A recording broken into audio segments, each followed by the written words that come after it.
Pagsasalaysay ni Castro. Panahon ng 1992. Lugar ng Morong, Rizal. Si Castro ay isa lamang tagapangalaga ng farm ni Mang Danilo. May kalakihan ng lupain ng matanda na may mga nakatanim na puno ng mangga at ang karamihan pa roon ay ang mga saging na nandoon sa gitna ng kanyang lupain. Sa kabila ng katandaan at kayamanan ni Mang Danilo, hindi ito nagkaroon ng sariling pamilya na ang itinuring pa nitong kadugo ay si Castro. Naging anak-anakan niya ito sa loob ng kanyang farm at doon ay maraming natuklasan itong si Castro patungkol sa matandang mayamang si Mang Danilo.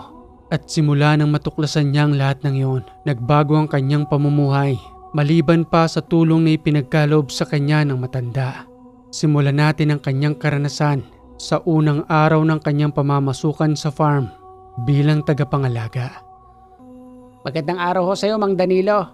Siya ho si Castro, ang tao pong nire-recommenda ko para sa inyo. Magaling po at masipag ang batang yan. Pasensya na po kung hindi ako nangalaga ng farm ninyo. Sa ngayon po kasi may naalagaan pa akong ibang lupa at saka katiwala na rin po ako ron. Kaya hindi ko matatanggap ang alok ninyo. At ang naisip ko nga ho itong si Castro. Siya ho ang rekomendado ko para sa farm ninyo. Mapagkakatiwalaan ho ang batang ito. Mabuti naman kung ganon, Nitoy. Iho, Castro. Ako nga pala si Mang Danilo. Maaari ko bang ipagkatiwala sa iyo ang pangangalaga ng aking farm? Oo naman po, Mang Danilo. Sa katunayan ho yan po talaga ang hilig ko. Ang maglinis at mag-alaga ho ng farm. Ngayong araw ding ito, maaari ka nang makapagsimula. Siya nga pala, wala ka bang dalang mga damit? Wala ho. Bakit ho? Yun ay kung gugustuhin mo lang, maaari kang manirahan sa loob ng aking farm. Mayroon akong maliit na kubo na maaari mong pagpermehan. Subalit bawal magdala roon ng mga kaibigan. Para lamang yun sa iyo at pinagbabawal ko ang maingay sa loob ng aking farm. Maaari ba yun sa iyo, Castro? Opo, Mang Danilo. Trabaho pong pinunta ko rito, kaya sanay po akong mag-isa. Ngayong araw na ito, magsisimula ka na sa iyong trabaho. Marami pong salamat sa pagtanggap sa akin. Makakatulong na po uli ako kay Inay at Itay. At sa iyo rin ho, Kanitoy. Salamat po sa pagre-rekomenda ninyo sa akin dito. Sige iho, pagbutihin mong pagtatrabaho mo riyan ha. Huwag mong sirain ang pagre-rekomenda ko sa iyo. At saka mabait niyang si Mang Danilo. Kapag lubusan niyang nagtiwala sa iyo, makakatanggap ka ng malaking gantimpala. Ano pong gantimpalang sinasabi ninyo? Bahala na sa iyo si Mang Danilo. Siya nang nakakaalam noon. Siya, sige na. Alis na ako. Subalit bago ako magsimula sa araw na yon, dagli muna ako umuwi sa aming tahanan upang kunin ang kinakailangan kong damit sa pagtatrabaho sa farm. Madali namang sumang-ayon si Mang Danilo. Tuwang-tuwa si Inay at Itay nang malaman nilang makapasok ako sa rekomenda ni Mang Nitoy. Edad 22 na ako ng mga panahong yon at sa muli kong ang pagbabalik sa lupain ni Mang Danilo. Napansin ko ang kakaibang pakiramdam, hindi tulad ng ibang farm. At ang ipinagtataka ko pa, wala palang ibang mga tao roon maliban sa akin na nag-iisang naninirahan sa kubo. Ayos ka lang ba, iho? Bakit parang tahimik kaya tariyan? Kaya mo bang manirahan dito ng mag-isa? Opo, Mang Danilo. Kayang-kaya ko po. Siya nga po pala. Ako lang po pala talagang mag-isang nandirito. Gaano po ba kalaki ang farm ninyo? Hindi naman kalakihan tulad ng inaasahan mo. Basta ang mahalaga lamang para sa akin, bantayan mo ng mabuti ang mga tanim kong saging. Yun lang at wala nang iba. Saging lang ho? Tamang narinig mo. Mga alaga kong saging na nandoon sa gitna ng aking lupain. Maya-maya pa'y umalis na ang matanda. May mga ibinigay ito sa aking pagkain. Dahil ang kagandahan sa pananatili ko sa kanyang farm, libre na ang pagkain doon. Si Mang Danilo na umano ang bahala. Subalit ang ipinagtataka ko lang, sobra naman yata ang halaga para sa kanya ng saging. At nang sumapit na nga ang dilim, ni hindi na ako nakalibot sa farm. Hapon na rin kasi na makabalik ako roon. Wala nang sapat na oras. Sinindihan ko ang gasera at naganda ng pagkain. Subalit habang unti-unting nilalamon ng dilim ang paligid, may naririnig akong iba't ibang uri ng mga tinig. Nang gagaling iyon sa di kalayuan, animoy nagsasaya sila na parang may pagdiriwang. Ano kaya ang ingay na yun? Parang doon ang gagaling. Pero ang sabi naman sa akin ni Mang Danilo, wala namang ibang naninirahan dito maliban sa akin ngayon. Pero saan ang gagaling ang ingay na yun? Ay naku, ipagpatuloy ko na nga lang pagluluto ko ng pagkain.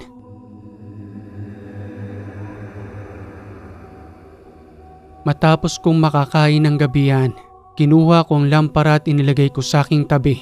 Dahil para bang unti-unting nangingilabot ang aking balahibo. Na sa unang gabing pananatili ko roon, may mga tambol at kung ano-anong tinig ang naririnig kong nagtatawanan. Ano ba itong naririnig ko? Huwag naman sanang maubos ang laman ng gasera. Para na akong mababaliw rito. Ni kanina ko pang sinisipat kung saan nanggagaling yung ingay. Wala naman akong makitang liwanag dahil kung talagang may tao ron, tsaka'y merong siganang apoy. Pero wala eh, puros kadilima lang nakikita ko. Kinuha ko ang aking dalawang damit, ginamit kong harang para sa aking tenga. Kahit papano'y nabawasan ang ingay. Subalit unti-unti na ring nauubos ang laman ng gasera hanggang sa lubusan na rin akong makatulog. At sa pagising ko nga kinabukasan ng umaga, wala nang kalaman-laman ng gasera. Dagli akong tumayo sa aking pagkakahiga. Medyo tinanghali na ako noon. Kaya naman dali-dali akong nag-init ng tubig at nagalmusal upang magtungo sa paligid ng farm para hanapin ang nasabing alagang saging ni Mang Danilo. May kalakihan din pala ang lupaing ito. Akala ko maliit lang dahil ako lang mag-isang nagbabantay. Pero marami pang bakanting lupa maliban sa naglalakihang puno ng mga manggang yon at ang nagtataasang puno ng nyog.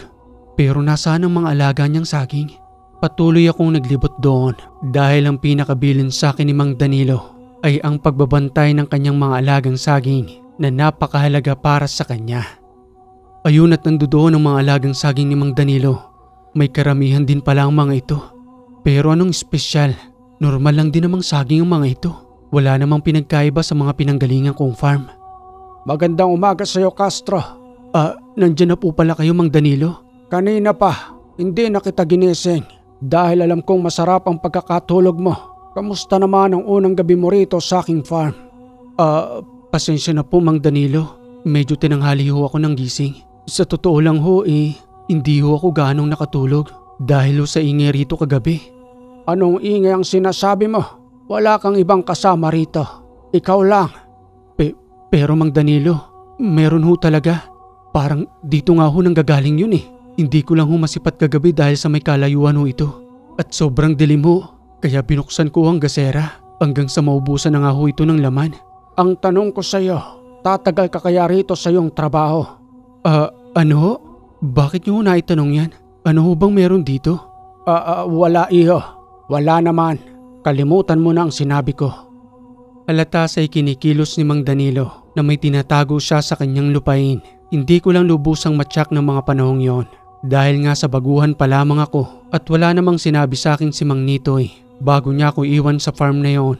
Kaya ginawa ko na lamang ang aking trabaho. Inalagaan ang kanyang sagingan habang ang kanyang mga manggahan ay unti-unting napapabayaan. Pati na rin ang mga puno ng nyog na wag ko na raw umanong pakialaman at ang madalas niya lamang nabilin sa akin ay ang paglilinis ng kanyang sagingan na lubusan niyang pinangangalagaan.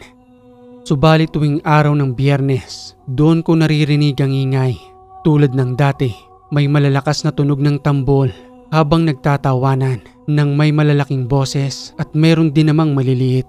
Iba't ibang uri ng tinig na parabang nanggagaling sa ilalim ng lupa. Pinabayaan ko lang yon dahil ayon sa bilin sa akin ni Mang Danilo na kung ano man ang marinig ko roon, palagpasin ko lang sa aking kabilang tenga na kunwaring wala akong narinig. Kaya naman ang makalipas ng 2 buwan, ang mga damo sa puno ng mangga, pati na rin sa puno ng nyog ay lubusan ng nagsipagtaasan dahil sa mas pinapriority sa akin ni Mang Danilo. Naalagaan ko ang lahat ng saging at huwag pakialaman ang mga puno ng mangga, pati na rin ang nagtatayugang puno ng nyog.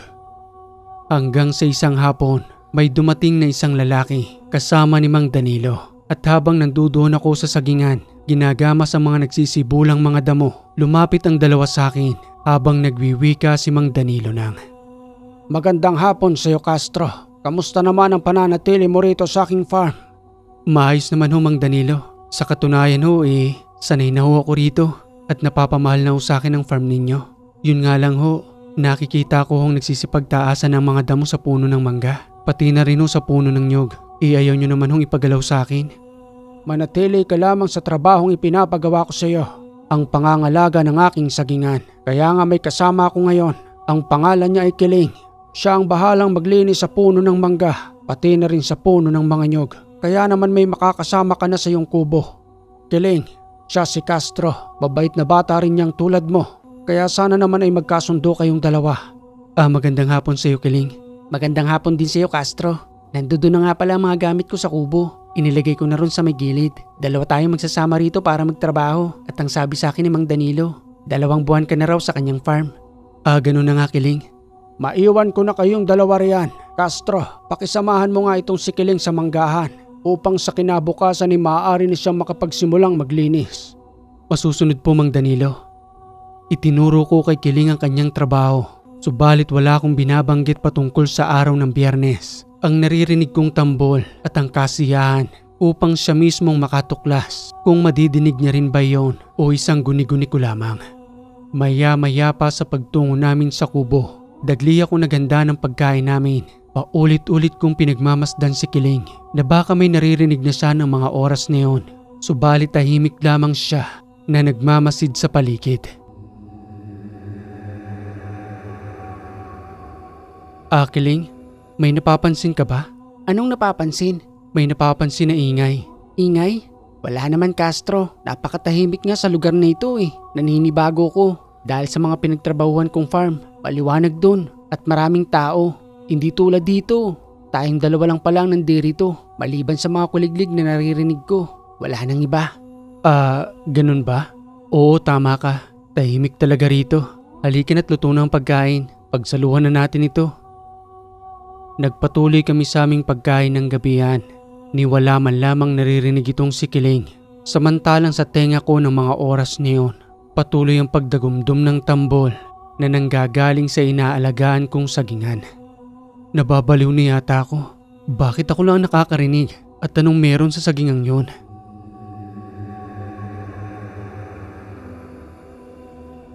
Oras na ng gabi ay hindi pa ako nakakatulog. Samantalang itong si Kiling patuloy na sa kanyang paghilik. Dahan-dahan akong tumayo sa aking hinihigaan. Sinindihan ng gasera.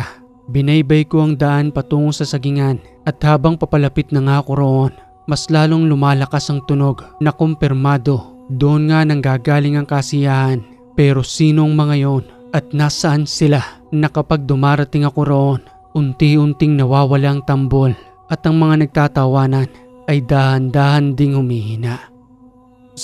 Sino kayo? At bakit ako lang nakakarinig sa inyo? Magpakita kayo sa akin. Maya-maya pa'y nagulat ako sa aking nakita. Lumabas sa madilim na parte ng lugar itong si Mang Danilo. Nagulat ako noon kung anong ginagawa niya sa 10 oras ng gabi doon mismo sa kanyang sagingan. Mang Danilo? Ikaw ho ba yan? Ako nga ito, Castro. Bakit parang nakakita ka ng multo? Hindi na ba ako maaaring magtungo rito? Hindi naman ho sa ganon. Pero gabing-gabi na ho at walang ilaw rito. May kailangan ho ba kayong kunin dito? Dapat ho sinabihan nyo na lang ho ako. Para kung gayon ako na lamang ho ang kumuha. Wala akong kinakailangang kunin sa lugar na ito. Madalas talaga akong nagtutungo rito sa araw ng Biyernes. Hindi ko lamang pinapaalam sa iyo. Dahil alam kong pagod ka na kinakailangan mo nang magpahinga. Pero Mang Danilo, ano hong ginagawa nyo rito? Isa pa ho wala naman hong ibang nandirito. Yun ang inaakala mo. Sana nga ay magbukas ang iyong ikatlong mata upang makita mo kung anong meron sa lugar na ito. Dahil malakas na ang iyong pandinig at naririnig mo ang syudad sa lugar na ito. Lalong-lalo na ang kasiyahan sa tuwing kalaliman ng gabi ng Biyernes. Ibig niyong sabihin, Mang Danilo, hindi ho ako nababaliw at totoo ang naririnig ko sa lugar na ito? Hindi na sumagot ng mga oras na yon si Mang Danilo. Bagkos ay nanahimik na lamang siya na para bang may sinusulyapan sa kanyang likuran hanggang sa pag-utusan na lamang niya akong bumalik sa kubo at huwag ko na raw isipin kung ano man ang naririnig ko. Pinabayaan ko lamang siya roon ayon na rin sa kanyang kagustuhan. Subalit sa pagbabalik ko sa kubo ni hindi pa rin ako makatulog sa kakaisip kay Mang Danilo at sa mga sinabi nito patungkol sa misteryosong syudad na meron sa lugar na yon.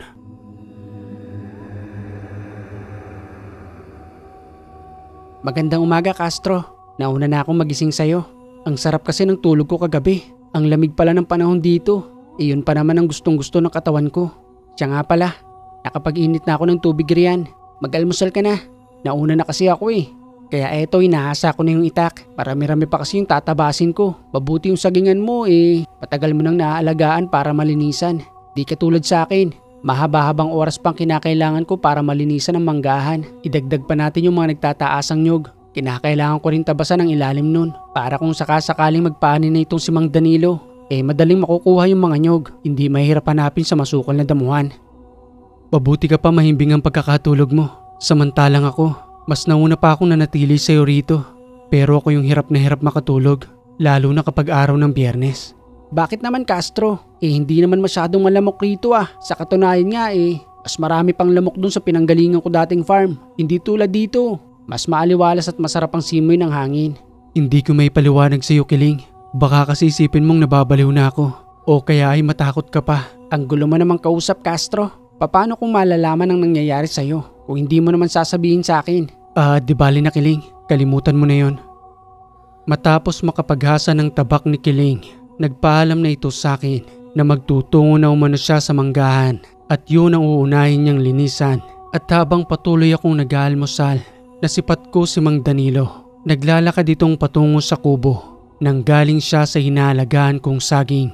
At nang makarating na nga ito sa kubo, inalok ko pa itong magkape. Subalit tumanggi lamang sa akin ng matanda habang nagwiwika sa akin ng, "Salamat Castro, tapos na rin ako mag-almusal roon. Siya nga pala, nasa na si Kiling?" Nagsisimula na hong magtrabaho. Marami pa raw ho kasi siyang gagawin eh. O pwede ko ba siyang tulungan? Malinis pa naman ho ang sagingan, kaya maaari pa ho akong makatulong kay Kiling. Ikaw ang bahala iyo. Basta yung alaga nating saging ha. Wag na wag mong pababayaan. Opo Mang Danilo. Pero mawalang galang na ho. Wag ho sana kayong magagalit sa akin. May itatanong lang ho uli ako. Ano ho ba talaga ang meron sa sagingang yun?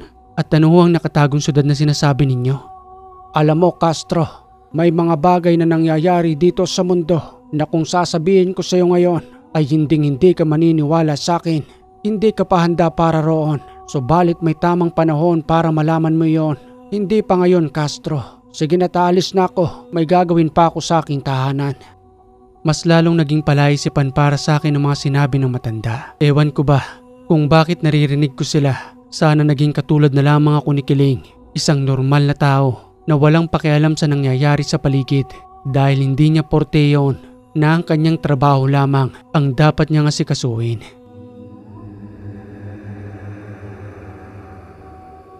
Dagli kong pinasyala ng mga alaga kong saging. Nagtungo ako sa pinanggalingan ng matanda. Paulit-ulit kong sinipat ang paligid. Subalit wala talaga akong makita na kahit kunting bakas man lamang ng sinasabi niyang syudad sa paligid ng sagingang yon. Pinaglululo ko lang yata ako ng matandang yon. Matulungan na nga lang muna si Kiling sa pagtatabas. Subalit nang akmang papalis na ako roon, may narinig akong sumisitsit. Hindi ko alam kung saan ang gagaling. Hanggang sa makatatlong beses, muli akong lumingon sa aking likuran at muling nagsalita ng, "Kung sino ka man na tumatawag sa akin, magpakita ka. Hindi yung sitsit ka ng sitsit dyan. Nasaan ka ba?" Sa isang kisap mata, animoy may isang maliit na nilalang ang tumakbo sa likuran ng sagingan. Totoo ba yung nakita ko? Isang puting duwende? Pero parang hindi naman yata. Matingnan nga. Dahan-dahan akong humakbang patungo sa pinuntahan ng maliit na nilalang at nang makarating na nga ako roon, dagli kong sinulyapan kung saan siya nagtatago. "Huli ka ngayon. Isa kang duwende, tama ba?" "Paano mo kung nakikita? Umalis ka sa harapan ko." "Ikaw yung kanina pang tumatawag sa akin, di ba?" "Hindi ako yun. Maraming naninirahan dito. Kaya hindi lamang ako nag-iisa." "Sigurado ka ba? Bakit ikaw lang nakikita ko? Nasaan sila?" "Hindi ko alam. Alis na ako." Naging mailap ang nilalang na yon. Bigla na lamang siyang nawala sa aking harapan at kahit ako ng mga panahong yon, hindi makapaniwala na totoo pala ang ganoong uri ng nilalang na sa unang pagkakataon ay nagpakita sa akin.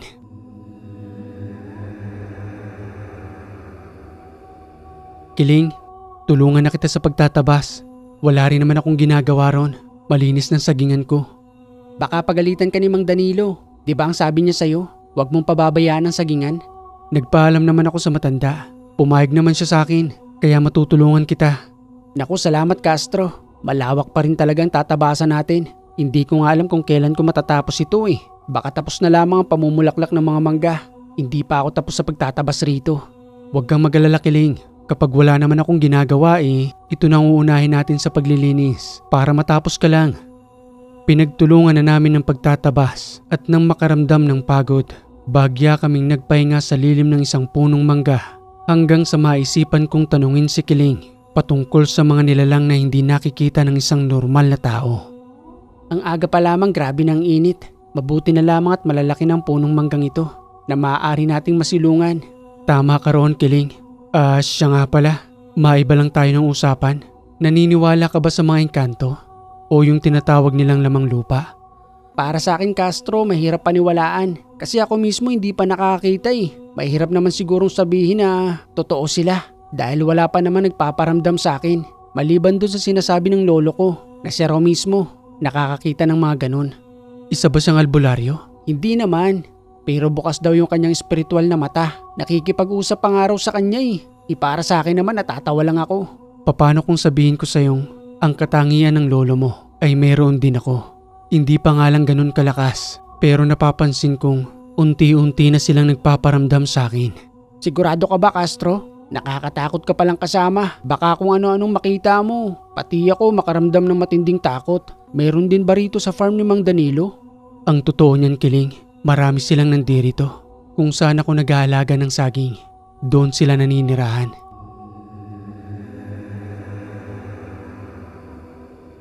Matapos makapagpahinga ay pinagpatuloy na namin ng pagtatabas at sa pagsapit ng tanghalian, minabuti na muna naming magtungo sa kubo upang magluto't makakain ng aming pananghalian. Subalit sa pagdating namin doon, nakakapagtakang nagkalat ang mga gamit namin na para bang pinasok ng magnanakaw, pati na rin ang mga plato at ang kaldero ay tumilapon sa lupa. Castro, anong nangyari sa mga gamit natin dito? May magnanakaw ba sa lugar na ito? Tingnan mo nga pati yung mga gamit ko hinalungkat at pinagtatapon. Ngayon lang nangyari ito, Kiling. Baka may ibang taong nakapasok sa farm. Dagli kaming nagpalingalinga sa paligid. Subalit wala kaming nakita ni isang tao maliban sa naririnig ko na may tumatawa. Alam ko na kung ano siya. Isang elemento ang nandirito. Naririnig ko ang tawa niya. Pero nasa ng elementong sinasabi mo? Baka naman may naligaw lang na aso rito na inalungkat ang mga gamit natin. Tingnan mo yung kaldero. Akala niya siguro may laman pa Kaya pati yun pinagdiskitaan. Baka pagluto na nga lang at gutom na ako. Binaliwala ni Kiling ang nangyari. Dahil nga sa hindi naman siya naniniwala sa elemento at hindi naman siya nakakakita noon o kahit may magparamdaman lamang sa kanya ay wala pa siya ni isang karanasan.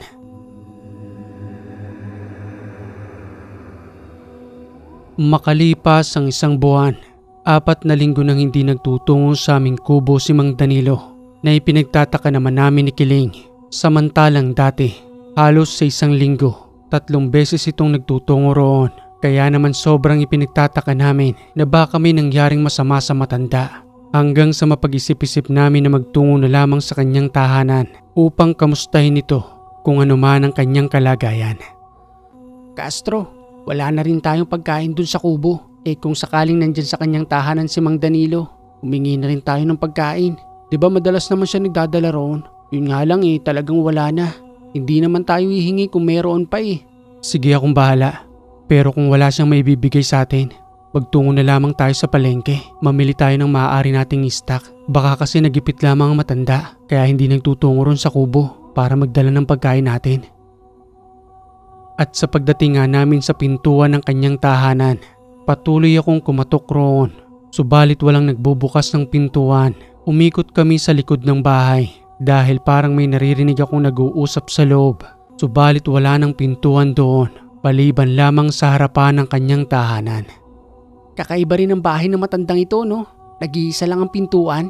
Saan kaya nagpunta ang matandang yun? Huwag kang maingay, Kiling. May naririnig akong nag-uusap sa loob. Nag-uusap?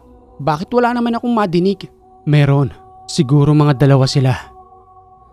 Muli akong kumatok sa may pintuan sa pagbabaka sakaling pagbuksan kami hanggang sa maya-maya pa. Dahan-dahang nagbukas ang pintuan. Isang magandang babae ang sumalubong sa amin sa pintuan ng tahanan ng matanda. Siya yung naririnig ko, Kiling. Hindi ako nagkakamali. May ibang ang nandirito sa loob ng tahanan ni Mang Danilo.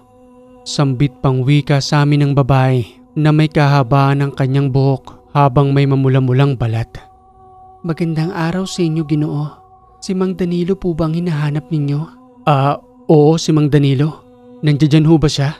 Wala rito si Mang Danilo at ipinagbili niya sa amin na magbantay kami ng kanyang tahanan.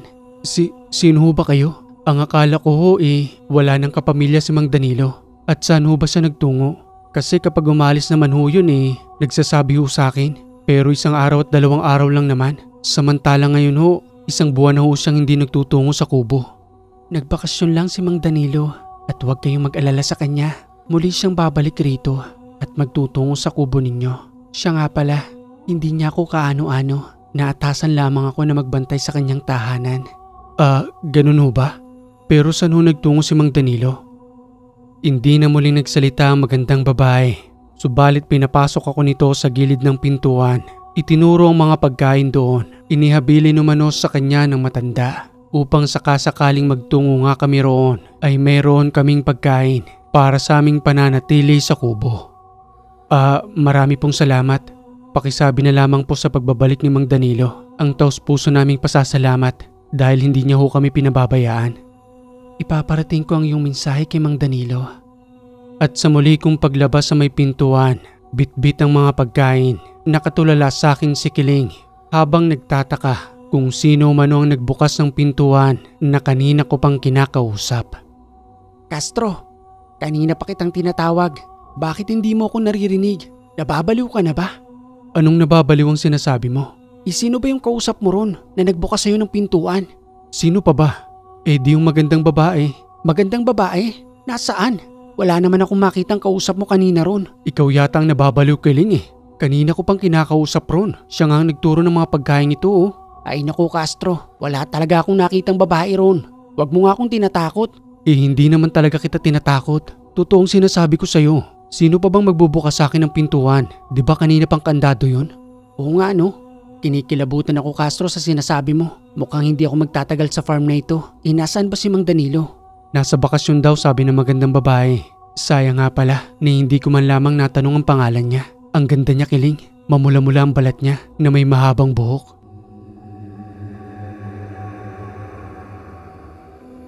At sa muli naming pagbabalik sa kubo, muli kong tiningnan ang aming mga gamit. Baka nagkalat na naman yon.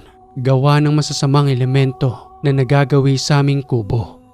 Akala ko talaga Castro pinabayaan na tayo ni Mang Danilo. Yun pala may nakalaan siyang pagkain para sa atin. San kaya nagpunta yung matandang yun no? Ni hindi man lamang sinabi sa'yo ng magandang babaeng sinasabi mo. Hindi ko rin alam, Kiling. Pero may kutob ako na maaaring nagtungo yun sa syudad na sinasabi niya. Syudad? Yun ba yung sinasabi mo sa akin sa may sagingan na nabanggit sa'yo ng matanda? Yun na nga yun, Kiling. Merong nagkakaroon ng kasiyahan dyan. Nagkakantahan na may pumapalo ng tambol. Hindi ko nga alam kung saan pero naririnig kong marami sila. Kaya sigurado ko na dyan nagtungo ang matandang si Mang Danilo. Misteryoso pala ang matandang yan. Kaya siguro wala siyang kamag-anak dahil ang itinuturing niyang pamilya ay ang mga naninirahan dyan.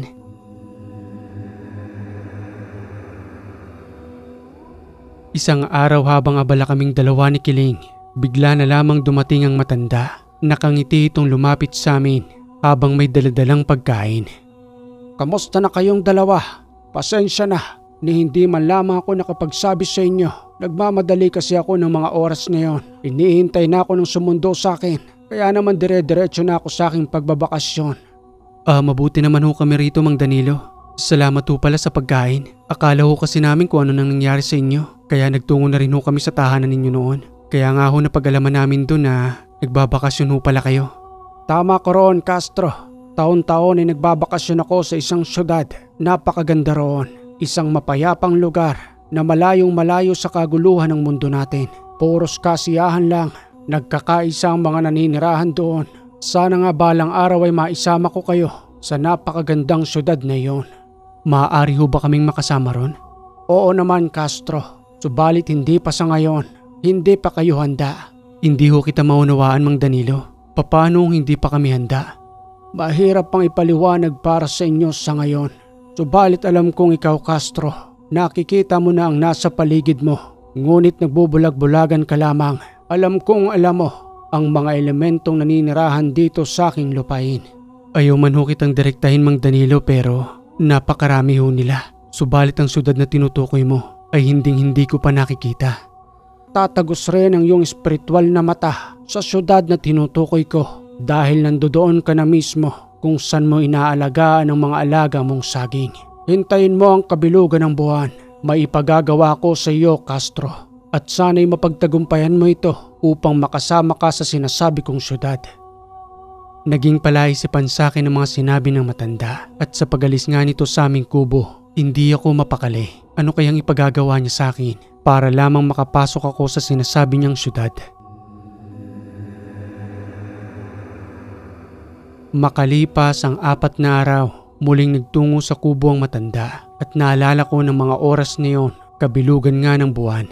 Isinama ako nitong magtungo sa sagingan, subalit si Kiling ay naiwan sa kubo upang manatili lamang doon. Ano hong gagawin natin doon Mang Danilo? 10 oras na ho ng gabi at saka naalagaan ko naman ho ang sagingang yon. Wala ho kayong dapat na ipag-alala. Wala itong kinalaman sa pag-aalaga mo sa aking sagingan. Nagpapasalamat ako sa iyo dahil isa kang mabuting bata at sinusunod mo ang pag-uutos ko rito. Huwag ka na munang maraming tanong. Sundin mo na lamang ang sasabihin ko dahil para rin naman yan sa iyo. Binaybay namin ang daan patungo sa sagingan at nang makarating na nga kami roon ni Mang Danilo. Wala namang kakaiba sa lugar. Subalit habang nakatayo kami sa gitna ng sagingan, bigla kong may nakitang nagliwanag. Isang puno ng saging na patuloy sa kanyang pagkinang na parang isang ginto.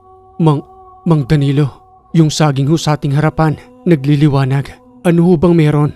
Yaan ang gininto ang saging, ang naghihintay sa iyo upang ipagkaloob ang kanyang mutya. Subalit may pagsubok ang daraanan. Kinakailangan mong hintayin ang pagpatak ng mutya na manggagaling sa puso nito at hindi kamay ang gagamitin mo sa pagkuha roon. Walang iba kundi ang iyong bibig na gagamitin mong pangsalo. Bibig ho? Paano ko naman hong masasalo ang sinasabi ninyong mutya kung bibig ko ang gagamitin ko? Pwede ho bang kamay na lang? Maaari naman ang iyong kamay. Subalit maraming nag-aabang sa iyo na nagnanais ring makuha ang mutya. Aagawin nila sa iyo yon na kung hindi mo gagamitin ang iyong bibig at lulunukin ito, maaaring mabilis na agawin sa iyo ang mutyang yon. Lubusan kong bubuksan ang iyong ikatlong mata at makikita mo ang lahat ng nakapaligid sa gininto ang saging na iba't ibang uri ng mga elementong nag-aabang. Subalit tao lamang may kakayanang makalapit roon at ikaw yon, Castro. Pinapikit ako ng matandang si Mang Danilo hanggang sa maramdaman kong dinampi niya ang aking noo at sa muli kong pagmulat. Napakaliwanag ng lugar kung saan nandoon ang gininto ang saging habang nakapaligid naman doon ang iba't ibang uri ng mga elemento na naghihintay sa pagpatak ng mutya. Mas maliwanag na ngayon ang iyong espiritual na mata. Huwag kang matatakot sa kanila. Hindi kanila maaaring galawin. Subalit kapag nakuha mo ng mutya ng saging, huwag kang magdadalawang isip na lunukin ito dahil maraming gagawin sa iyo ang mga elementong yan. Pipilitin nilang ilabas mo iyon sa kagustuhan nila itong makuha para sa karagdagan ng kanilang kagamitan. Yon ang matindi mong pagsubok. Huwag kang patatalo, Castro. Kapag nasa sistema na ng iyong katawan ng mutya, magkakaroon ka ng pambihirang lakas na maaari mong gamiting pangdepensa sa kanila.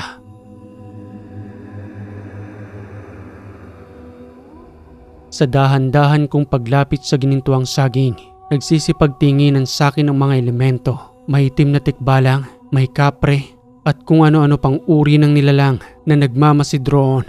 Subalit tulad nga ng sabi ni Mang Danilo, tao lamang maaaring makalapit sa ilalim ng saging na yon para maghintay sa pagpatak ng mutya. Kaya naman ang ginawa ko ng mga panahong yon, tumapat ako sa puso ng saging habang pinagmamasdan ang nagliliwanag na bato na unti-unting lumalabas sa puso nito. Ito na ang mutyang sinasabi ng matanda. Kaya ko kayang saluhin ito? Nakakatakot ang itsura ng mga naghihintay sa labas. Paano kung makuha ko nga ito at pagkaisahan nila akong paslangin? Sa pagpatak ng 12:00, sumigaw ang matanda sa akin habang nagwiwika ng, Castro, humanda ka na. Ipagkakaloob na ng saging ang mutya. Tingnan mong mabuti ang batong nagliliwanag sa kanyang puso. Abangan mo hanggang sa ipagkaloob na sa iyo. Walang ano-ano'y pumatak ang mutya Tulad ng sinabi sa akin ng matanda, gamit ang aking bibig, nasaloko ito na mabilisan ko ring nilunok. Nakuha ko, Mang Danilo, nasa akin. Iluwal mo yan. Dahil kung hindi, papaslangin kita ngayon. Gamit ang malaking braso ng isang tikbalang, iniangat ako nito habang nakahawak sa aking leeg. Pilit niyang ipinaluluwal sa akin ng mutya. Isa itong kulay itim na tikbalang. Masama ang kanyang hangarin. Kaya naman ipinagpilitan kong hindi ibigay sa kanya at makipaglaban ng harap-harapan. Hindi ko maaaring ibigay sa iyo, mutya. Ako na ang nagmamay-ari sa kanya. Bitawan mo ko. Castro, gamitin mo ang lakas mo. Kaya mong tapatan ang tikbalang na yan. Gamit lamang ang iyong kamao. Dahil may kakaiba ka ng lakas na maaari mong itapat sa mga elementong ito.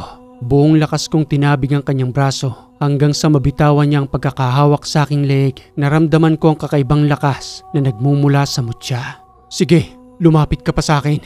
Tingnan lang natin ang tapang mo. Kahit na nakakaramdam ako ng takot na sa unang pagkakataon ay makaharap ko ang ganoong uri ng nilalang na hindi ko lubos maisip na sa mga oras ngayon ay aatakihin ako para kunin ang mutya. Hanggang sa mapansin nilang nagliliwanag kong katawan, dahan-dahang umatras ang mga nilalang, nakaramdam ng takot sa akin, pati na rin ang malaking kapre na kanina pang nag-aabang. Sige't magsipag-alisa na kayo, ako na ang nagmamay-ari ng mutya, huwag nyo nang tangkain. Pilit akong nagtatapang-tapangan, kahit ramdam ko sa sarili ko ang bahagyang panginginig ng aking tuhod. Ikaw ba naman, pinagigitnaan ng iba't ibang itsura ng nilalang. Ewan ko na lang kung hindi ka makaramdam ng matinding takot at unang pagkakataon ng lahat ng iyon. Kung hindi lamang dahil sa matandang si Mang Danilo ay hindi ako sasabak sa pagkuha ng mutya ng saging.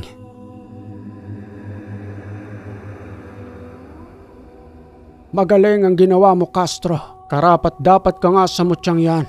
Unti-unti nang nagsisipag-alisa ng mga elemento. Wala na silang mapapala. Matagal din nilang hinintay ang pagkakataong ito. Subalit ikaw ang talagang napili ng mutya. Alam mo ba kung bakit? Dahil ikaw ang nangangalaga sa lupaing ito. Kaya nga madalas akong nagtutungo rito. Dahil ang mutyang yan ang binabantayan ko para sa iyo. Pero Mang Danilo, ang lakas po ng kaba ko kanina. Pakiramdam ko nga mawawalan na ako ng malay. Dahil nang lubusan ko silang makita, hindi na ako mapakali. Lakas na lamang ng loob ang nangibabaw sa akin. Pero saan ko naman gagamitin ng mutya? Hindi mo pa lubos ang alam kung anong uri ng kakayanan ang meron ng mutyang yan. Ipapaalam ko sa iyo, Castro, at isasama kita ngayon sa syudad kung saan ako nagtutungo. Kung saan ko naririnig ang ingay, bumulaga sa aking harapan ang nagliliwanag na isang syudad kung saan nandoon sa lupain ni Mang Danilo. Papanong nagkaroon ng isang malaking palasyo rito at ang mga gusali ay nagsisipagtaasan? Mang Danilo, totoo bang nakikita ko? O nananaginip lamang ako? Totoo ang lahat ng yan. Yan ang sinasabi ko sa iyong paraiso. Halika at pasukin natin ang syudad. May dalawang malaking nilalang ang nagbabantay sa lagusan. Lumuhod ito sa pagdaan namin ni Mang Danilo na para bang kilalang kilala siya roon. At nang makapasok na nga kami, iba't ibang uri ng postura ang mga nanduroon. Yumuyo ko ang mga ito kay Mang Danilo. Hindi ko alam kung bakit. Hanggang sa magpatuloy kami sa paglalakad at makarating sa isang silid na kumikinang sa liwanag ng ginto. Sambit pang wika ng isang lalaki na may gininto ang kapa, pati na rin ang kanyang korona. Maligayang pagbabalik, anak. At sino yung taong kasama mo? Anak? Tinawag niyo hong anak si Mang Danilo? Alam kong naguguluhan ka sa iyong natutuklasan ngayon, Castro. Oo, mas matanda ang postura ko kesa sa kanya. Subalit siya ang aking ama, ang hari ng syudad na ito. Hindi sila tumatandang tulad nating mga tao. Mas mahaba ang buhay nila kesa sa atin. Paano niyo hong naging ama yan samantalang isa kang tao? Pagmamahal ng tao at engkanto, at ako ang naging bunga. Sinabi sa akin ng lahat ng aking inay bago pa sa lubusang tumanda at pumanaw. Maraming beses ring nakatungo rito ang aking inay. Subalit mas pinipili niyang manirahan sa lupa. Kaya maswerte ka, Castro. Isinama kita sa lugar na ito upang ikaw na mismong mangalaga sa lupain ko. Pagdating ng panahon, napipiliin ko na ang lugar na ito at kakainin ng pagkain na ibibigay sa akin ng aking itay. Naguguluhan ho ako at hindi ho kayang tanggapin ang isipan ko sa ngayon. Mauunawaan mo rin ang lahat, Castro, hanggat hindi pa ako umalis sa aking lupain. Hindi pa tapos ang aking misyon at ito na ang tamang pagkakataon upang ipakilala kita sa aking ama patungkol sa misyon na kinakailangan kong tapusin. Amang hari ng syudad na ito, ipinapakilala ko po sa iyo ang mabuting may tangan ngayon ng mutya ng saging, si Castro, ang sasama sa aking misyon sa pagpaslang sa mga aswang. Ikaw pala ang pinagkalooban ng mutya. Maraming salamat sa pagtanggap mo at nawa ay matapos na ninyong misyon upang manatili narito ang aking anak. Matagal na panahon na rin ang aking hinintay at inaasam-asam kong makasama ko siya rito upang sa pagdating ng panahon, siya lamang maaaring humalili sa akin upang maging hari ng syudad na aking pinamumunuan. Mang Danilo, wala naman ho kayong binabanggit sa akin patungkol sa misyon. Paano ko kayo matutulungan dun? Ano ka ba, Castro? Ilang oras pa lamang nakakalipas, nasa katawan mo na ang mutya ng saging. Tutulungan kitang ipaunawa sa iyong isipan kung gaano yan kalakas na maaari mong gamitin sa kabutihan at sa pagtuligsa sa mga masasamang aswang. Castro, may regalo kong ipagkakaloob sa iyo. Tanggapin mo ang kampilang ito. Yan ang magiging sandata mo sa pagsama mo sa misyon ng aking anak.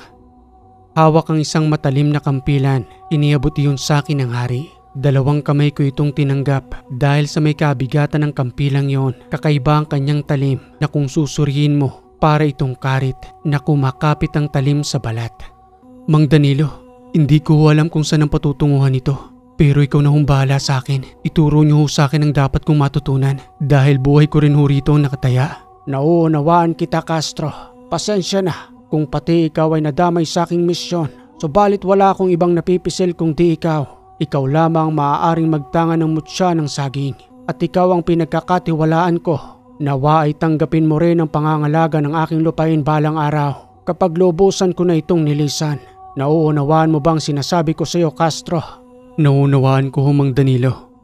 Sa ilang oras naming pananatili roon, nagpahanda ng pagkain ng ama ni Mang Danilo. Niyaya kami nitong kumain, isang malaking lamesa na may iba't ibang uri ng pagkain ang aming pagsasalu-saluhan. Halina kayong dalawa, nakahanda ng pagkain para sa atin.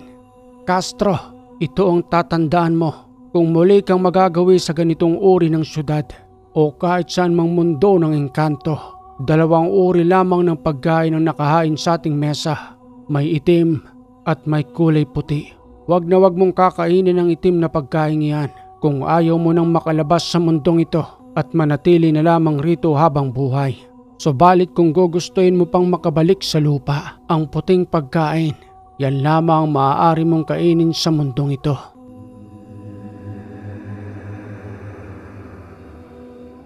Matapos nga naming kumain, nagpaalam na kami ni Mang Danilo sa kanyang itay at sa muli naming paglabas sa syudad na yon, 5:00 na ng umaga. Kaya naman sa muli kong pagbabalik sa aming kubo, malumanay akong kinausap ni Mang Danilo patungkol sa aking natuklasan, gayon din sa kanyang pagkatao na buong buhay niya ay patuloy niya pa rin itong itinatago. Sandali lamang, Castro. Huwag mo nang sabihin kay Kiling kung ano man ang mga natunghayan mo, lalo na ang patungkol sa aking buhay. Maraming tao nang nanilbihan sa aking farm, subalit hindi sila tulad mo na may kakaibang abilidad at mas nakakaunawa sa aking tunay na pagkatao. Huwag mo nang subukang ihayag kay Kiling at sigurado ko roon na pagtatawanan ka lamang niya at sasabihing nananaghinip ka lang. Mahirap magpaliwanag sa taong hindi bukas ang ikatlong mata dahil malabo kayong magkaunawaan. Kaya kung ako sa iyo, itago mo na lamang ang lihim natin. Huwag po kayong mag-alala, Mang Danilo. Sige na't muli na akong babalik sa aking tahanan. Castro, may kausap ka ba riyan? Wala naman, Kiling. Matulog ka lang riyan. Maaga pa para tumayo. Ganun ba? Sige, matutulog pa ako. Umipikit pa ang mata ko eh. Hindi na ako natulog ng mga oras na yon. Mas pinili ko na lamang na hintayin ang pagsikat ng araw. At ang kampilang ipinagkaloob sa akin ng hari, itinago ko iyon upang maiwasan ang pagtatanong ni Kiling kung saan man ito nanggaling. Ang sarap talaga matulog sa lugar na ito. Siya nga pala. Bakit parang namumugto yung mga mata mo? Hindi ka ba natulog? Sabi ko nga sa'yo dati, di ba? Nagigising ako ng 10 oras ng gabi. Kaya yan, hindi na ako nakatulog. Baka naman kinakailangan mo na magpa-check up. Mangangayayat ka niyan, Castro. Kaya bago ka pa magkasakit, magpa-check up ka na. Dahil baka insomnia na yung nararanasan mo.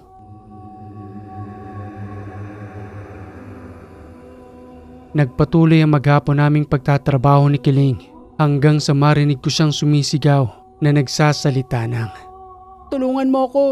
Natuklaw ako ng ahas, dalian mo. Patingin nga Kiling. Nangingitim ng pinagkagatan ng ahas. Saglit lang at bubuhatin kita. Magtutungo tayo sa tahanan ni Mang Danilo. Dali-dali kong pinasan si Kiling at dahil sa may kalayuan din ng tahanan ni Mang Danilo, doon nagparamdam sa akin ang kakayanan ng mutya ng saging. Ni hindi ako nakaramdam ng pagod na kung tutuusin ay mas malaki ang pangangatawan ni Kiling kaysa sa akin. Mang Danilo, nandyan ho ba kayo sa loob ng tahanan? Kinakailangan ho namin ng tulong ninyo. Ano bang nangyari, Castro? Bakit hinanghina na si Kiling? Nakagato siya ng makamandag na ahas, isang kobra. Baka ho may maitutulong kayo Mang Danilo. Malayo pa hong ospital dito at maaari hong mamatay si Kiling kung hindi ho ito maagapan.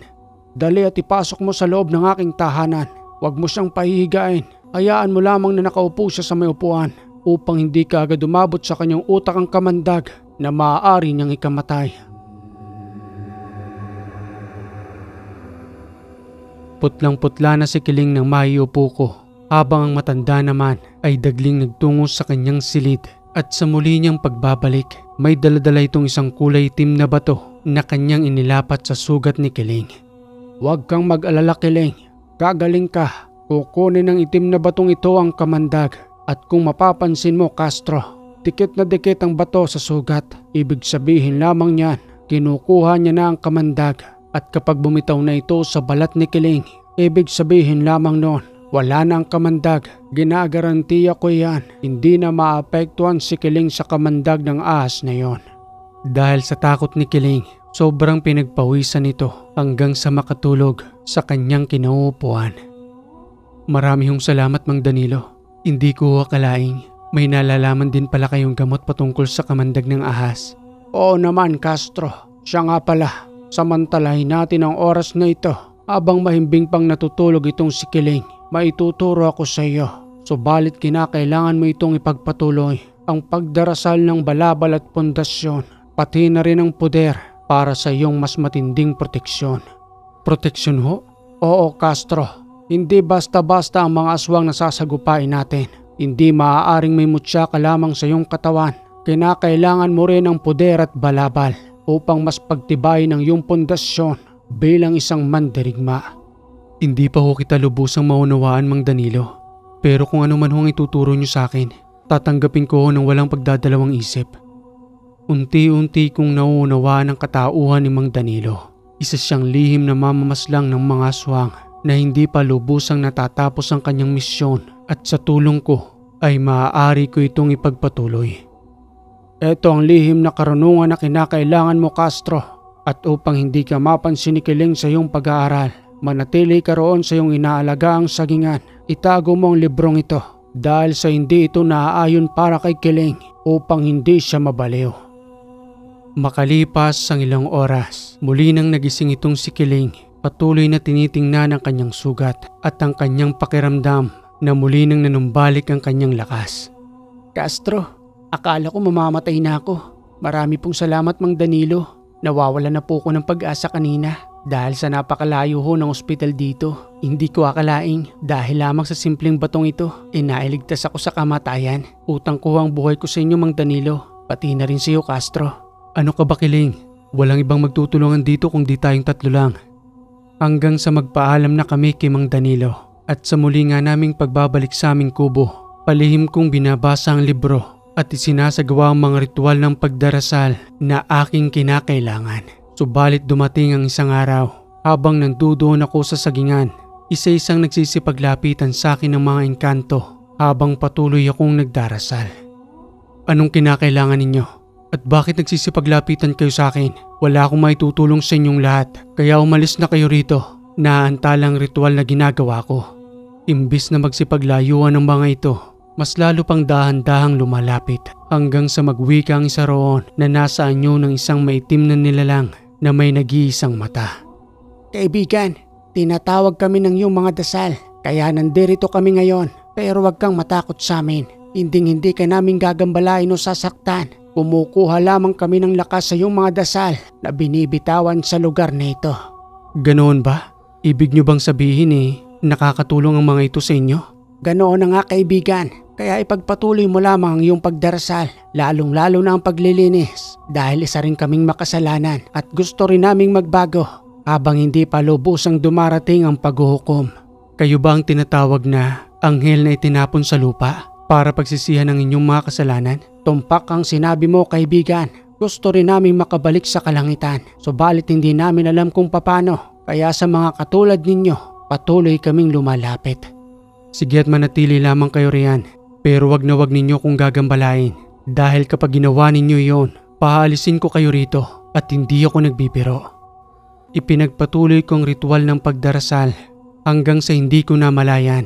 Nasa likuran ko na pala itong si Kiling na kanina pa akong pinagmamasdan. Castro, ano yung ginagawa mo? Kiling, nandiyan ka na pala. Anong oras na ba? Mag-12 na ng tanghali, Castro. Hindi mo na namalayan ng oras. Parang sobra ka naman yatang busy dyan sa pinagkakaabalahan mo. Napansin ni Kiling ang nakatirik na kandila. Yun ay ibinigay pa sa akin ng matandang si Mang Danilo. Dali-dali kong pinatay ang pagkakasindi nito at muling itinago ang libreta sa aking likuran na muling nagwika kay Kiling nang. Wala ito. May pinuusukan lamang akong insekto para hindi maapektuhan ang mga bunga ng saging. Tara na, nagugutom na rin ako Tanghali na pala. Subalit nakakahalata na si Kiling sa aking ikinikilos. Paulit-ulit itong nagtanong kung anong itinago ko sa aking likuran hanggang sa mapilitan na rin akong sabihin sa kanya kung ano ang aking pinagkakaabalahan. Kiling, nasa sayo kung maniniwala ka sa akin o hindi. Pero hindi kita pipilitin. Nag-aaral ako ng karunungan. Anong karunungan ang sinasabi mo, Castro? Isang lihim na kaalaman sa panahon natin ngayon at magagamit ito patungkol sa masasamang nilalang. Masamang nilalang? Naguguluhan ako sa iyo, Castro. Hindi ka naman ganyan dati nang unang pagdating ko rito. Pero ang laki ng pinagbago mo. Magmula nang mas maging malapit ka kay Mang Danilo. Yun lang ang napapansin ko sa iyo Pero wala namang masama roon. Nandito lang naman ako para magtrabaho Tama ka roon, Kiling. Malaki na nga ang pinagbago ko. Pero ang lahat ng ginagawa kong ito, alam kong makakatulong kay Mang Danilo. Pati na rin sa mga taong palihim na binibiktima ng mga aswang. Ano ikanyo, Castro? Tama bang narinig ko? Aswang?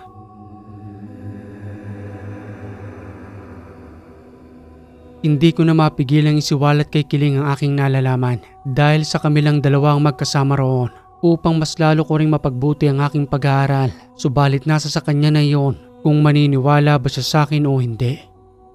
Malabo at hindi ka panipaniwalang sinasabi mo sa akin, Castro. Pero wala akong magagawa kung ano yung gusto mong gawin. Kasama mo naman si Mang Danilo sa planong yan Basta mag-iingat na lamang kayo. Salamat, Kiling. Basta kung sakasakaling tawagin na ako ni Mang Danilo sa aming paglalakbay, ikaw na munang bahala rito. Maaasahan mo ko riyan, Castro. Isang gabi, habang mahimbing kaming natutulog ni Kiling at dahil nga sa wala naman kaming nararamdamang panganib kapag natutulog kaming dalawa, bukas ang maliit naming bintana. Subalit kandadong pintuan nang bigla kong naalimpungatan na may sumisilip sa aming bintana at nang sulyapan ko nga iyon, kitang-kita ng aking dalawang mata ang pangit na itsura nito. Pati na rin ang kanyang nagniningas na mata. Sino ka? At anong ginagawa mo riyan sa bintana namin? Dagli itong lumayo sa aming bintana habang itong si Kiling ay nagising sa aking pagsigaw. Ano ba yun, Castro? Bakit ka naman sumisigaw dyan? Hindi ko na nasagot ang pagtatanong ni Kiling. Dali-dali akong lumabas ng kubo. Dala-dala ang kampilan. Subalit habang pinakikiramdaman ko iyon sa labas, alam kong nakatingin lamang siya sa akin. Subalit natatakot na sumugod dahil sa daladala kong patalim na maaaring kumitil ng kanyang buhay. Subukan mong lumapit sa akin. Alam kong isa kang aswang. Huwag ka nang magtago dyan sa dilim. Sugurin mo ko. Ito na ang tamang pagkakataon mo. Subalit imbis na umatake ang nilalang na yon, lumayo na ito ng lubusan dahil alam niya sa kanyang sarili na mayroon siyang kalalagyan doon. Oy, Castro, sino bang sinisigawan mo riyan? Ang dilim-dilim ng paligid 2:00 pa lang kaya ng madaling araw. Ang sarap ng tulog mo, Kiling. Wala ka man lamang kamalay-malay na inaaswang na tayo rito sa kubo. Andiyan na naman tayo sa aswang na yan. Paano mong nasabing may naligaw na aswang rito? Dapat pala mas malapit ka rito sa may bintana para ikaw makuha ng nilalang na yon. Grabe ka naman sa akin, Castro. Para maniwala ka nga sa akin na totoo sila at hindi haka-haka lang. Kung nahuli ko nga lang yun ngayon ipapakita ko sa yung tunay nilang muka, pati na rin ang masangsang nilang amoy. Naku, wag na. Imbis na masarap ang tulog ko rito makakaramdam pa ako ng matinding takot sa mga sinasabi mong aswang na yan. Magpahinga na tayo. Maya-maya ilang oras na lang isisikat ng araw. Sige na't magpahinga ka na. Maya-maya na ako. Ikinandado na ni Kiling ang bintana habang ako naman ay nakikiramdam pa rin sa labas ng kubo sa pagbabaka sakaling bumalik pa ang nilalang na yon na sa unang pagkakataon siya ang unang makakatikim ng matalim kong kampilan.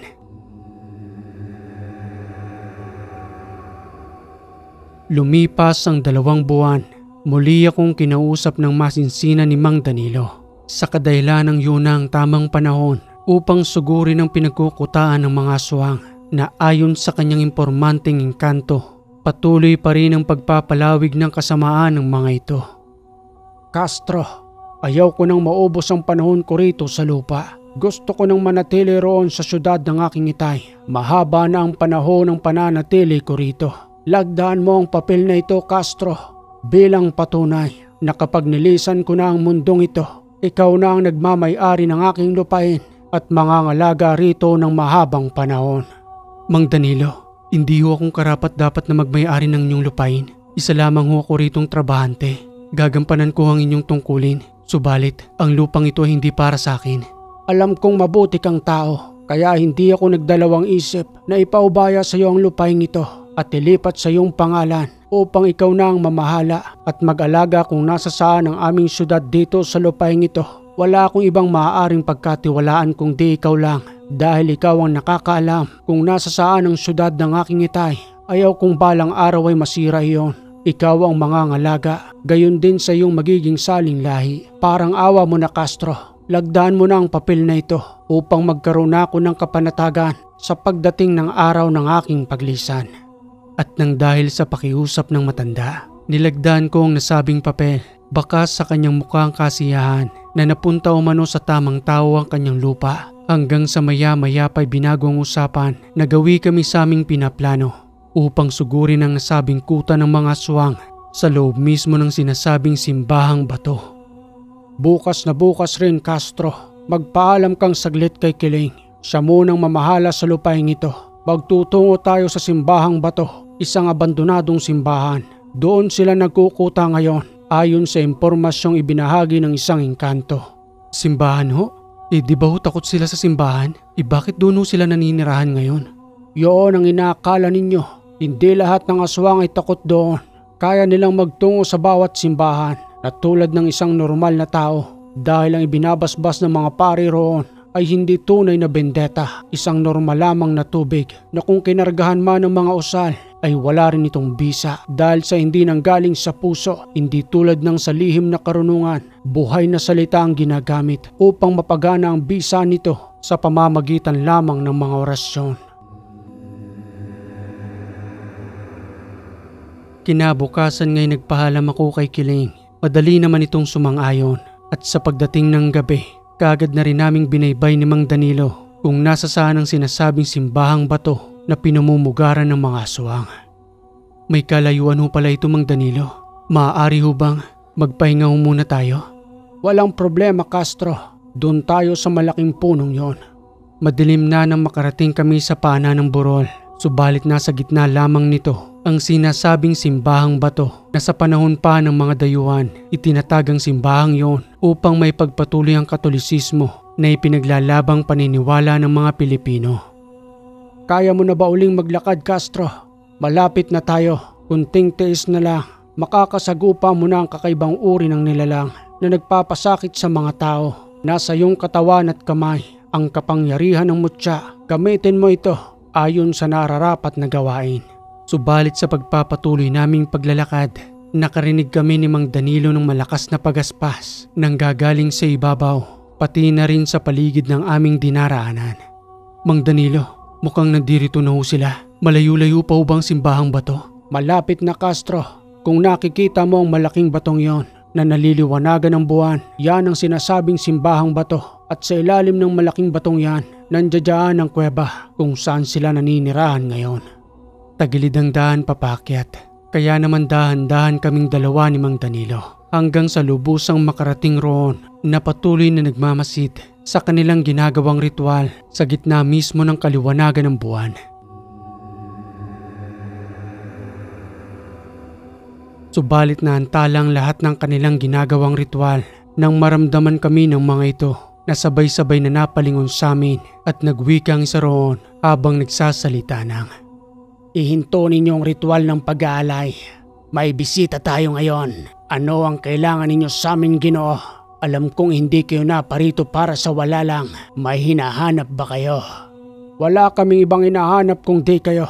Hindi na ako magpapaligoy-ligoy pa. Naparito kami upang paslangin kayong lahat." "Sigurado ka ba sa sinasabi mong yan, tanda? Dahil nasa teritoryo namin kayo, hindi kami makapapayag na lipulin ninyo kaming lahat. At isa pa, wala kaming kasalanan sa inyo, kaya bakit ninyo kami tinutugis?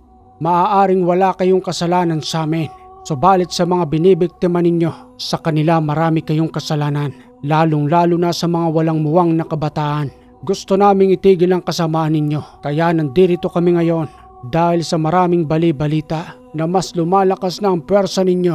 Kaya habang nandito pa ako sa lupa, kasama ng batang itong si Castro, lilipulin namin kayo upang hindi na lubosang dumami ang inyong lahi." Nagsipag-angil ang mga ito. Nasa 20 na silang magkakasama roon na naglalagi sa simbahang bato upang hindi matugis ng mga tao. "Kayong dalawa ang hindi makakalabas dito ng buhay. Pinasok ninyo ng walang pag-aalinlangan ang lugar na ito. Gagawin namin kayong pagkain." Tingnan natin kung hanggang saan nga bang kakayanan ninyo. "Castro, sumusugod na sila. Ihanda mo ang iyong kampilan habang ito namang sakin ang espada ng aming kaharian."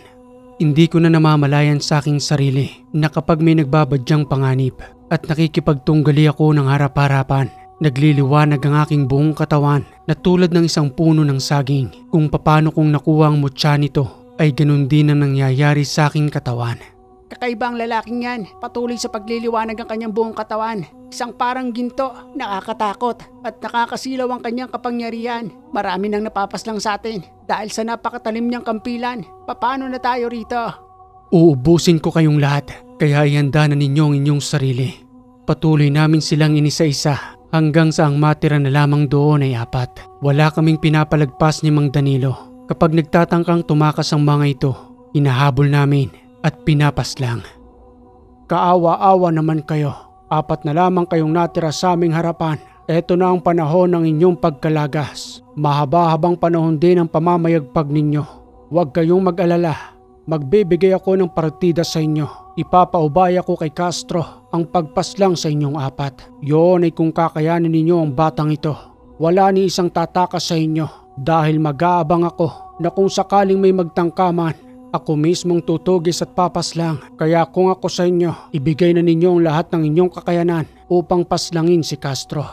Sa makatuwid, 4 laban sa 1 ang mangyayaring labanan. Hanggang sa muling nangyari ang ikalawang sagupaan, 2 sa 4 na iyon ang kagad na bumulagta. Samantalang ang 2 naman ay patuloy pa sa pag-atake sa akin. Paulit-ulit na pagkalmot at paggamit ng kanilang lakas ang kanilang isinasagawa sa aking katawan. Subalit dahil sa malalakas na usal, pati na rin ang mga balabal, hindi umuubra ang kanilang kakayanan. Nalubusan ko namang ikinamamangha sa lahat ng mga usal na ipinagkaloob sa akin ng matanda. "Tapos na ba kayong dalawa? Binigyan ko na kayo ng pagkakataon, subalit wala pa ring nangyari. Humanda kayo at ako naman ang aatake." Nangakma na akong susugod sa 2 yon. Lumihis ng landas ang isa roon. Nagbabadya itong tumakas, subalit sinundan ito ni Mang Danilo. Samantalang humarap naman sa akin ang kanilang pinakapinuno na patuloy namang nagngangalit sa pagkaubos ng kanyang mga kasamahan. "Humanda ka. Tatagos rin ang matatalim kong kuko dyan sa iyong katawan." Subalit wala nang nagawa ang nilalang na yon. Sa pagtara ko ng kampilan sa kanyang katawan, patuloy ang kanyang paghihingalo na bago man lamang binawian ng buhay ay nagwika pa ito sa akin ng, "Salamat sa pagpapalaya mo sa amin. Ang buhay namin ito ay naaalay namin sa aming Panginoon. At ikaw nga ang nagtatangan ng mutya ng saging." Okay mga kaiwaga, ang ganda ng kwento. Matapos ang misyong iyon, nagpaalam na si Mang Danilo kay Castro na nirahan na ito sa kanilang kaharian at ang lahat ng kanyang ari-arian ay iniwan na kay Castro, pati na rin ang nag-iisang tahanan. Subalit paminsan-minsan ay nagpapakita sa kanya ang matanda dahil sa patuloy nitong pangangalaga sa kanilang sagingan kung nasa sanang syudad ng mga engkanto. At kung nagustuhan mong kwentong ito mga kaiwaga, palambing naman po ng like and share. At kung hindi ka pa nakaka-subscribe, click mo na yung subscribe button dyan, pati na rin yung bell para updated ka sa ating mga bagong kwento. Muli mga kaiwaga, maraming salamat sa lagi ninyong pagantabay dito sa Ang Hiwaga.